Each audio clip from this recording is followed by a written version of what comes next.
এগুলি বাদ দিয়া আমরা সবাই কিভাবে নিজেদের এক দেশের নাগরিক হিসেবে চিন্তা করতে পারি। যে যার ধর্ম পালন করবে, এটাতে আমাদের কথা বলার কোনো অবকাশ নাই কারো। তো আমরা সবাই মিলে বলতে হবে যে আমরা ভাই এবং বোন, আমরা এক দেশের নাগরিক। এটাই আমি শিখছি, ভবিষ্যতে এটাকে আমি শক্তিশালী করবো ইনশাল্লাহ।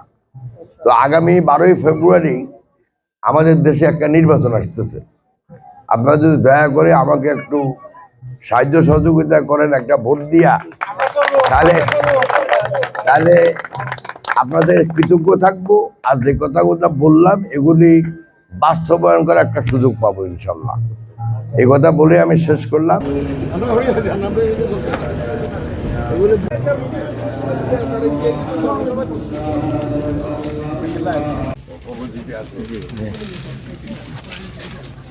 হাসান করে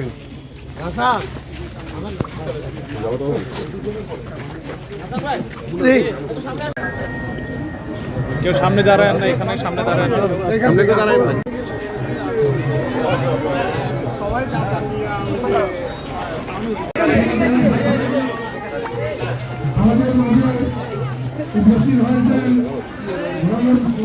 আপনাদের অনুপ্রেরণায় আমরা এখনো জীবিত আছি। আপনাদের ভবিষ্যতে থাকো আমাদেরকে। আপনাদের কাছে আমি বহুবার আগে